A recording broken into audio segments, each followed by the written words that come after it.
Halo semuanya, perkenalkan saya Brendu Sandraga Pramuditya, mahasiswa Sarjana Gizi dari Stek Psikoterapi dengan NPM 202333002. Baik teman-teman, di sini saya akan membahas tentang jurnal yang sudah saya dapat dan sudah saya kutip. Untuk jurnal yang saya bahas yaitu adalah jurnal penyakit ISPA pada anak. Baik, saya akan mulai membahas isi jurnal yang sudah saya dapatkan. Untuk yang pertama, penjelasan apa itu penyakit ISPA pada anak. Penyakit ISPA pada anak yaitu adalah masalah yang menyerang saluran pernapasan atas maupun bawah yang disebabkan oleh masuknya sesuatu organisme ke dalam saluran pernapasan.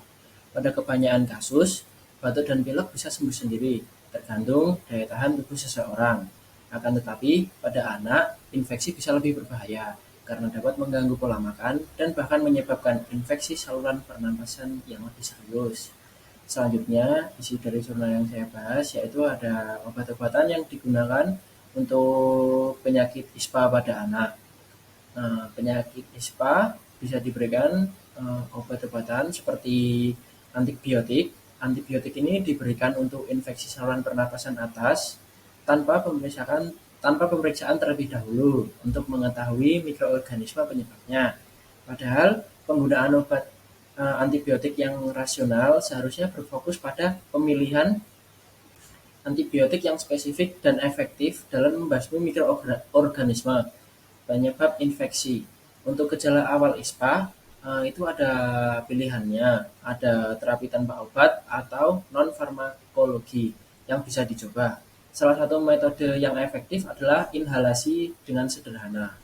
Selanjutnya, dari jurnal yang saya bahas ini, ada hubungan pemberian obat dan makanan pada anak, yaitu antibiotik digunakan itu untuk mengatasi infeksi yang disebabkan oleh bakteri, sehingga penggunaannya harus tepat dan rasional.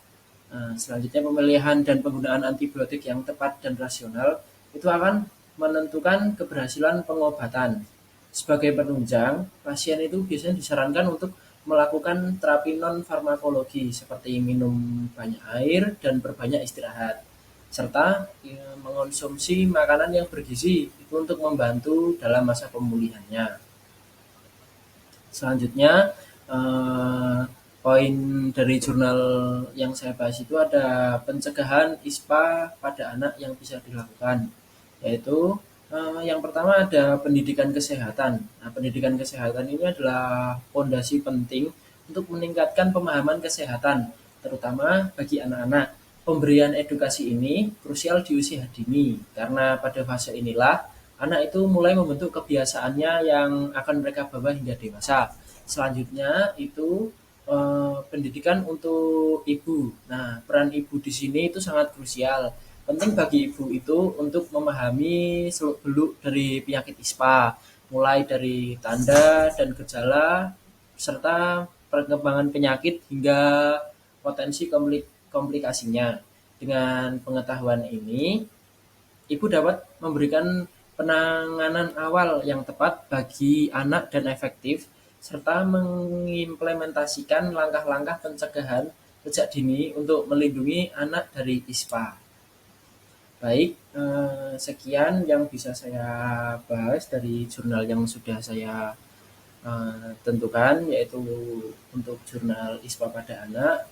Mungkin sekian dari pembahasan yang bisa saya berikan. Jika ada salah kata, mohon maaf. Terima kasih.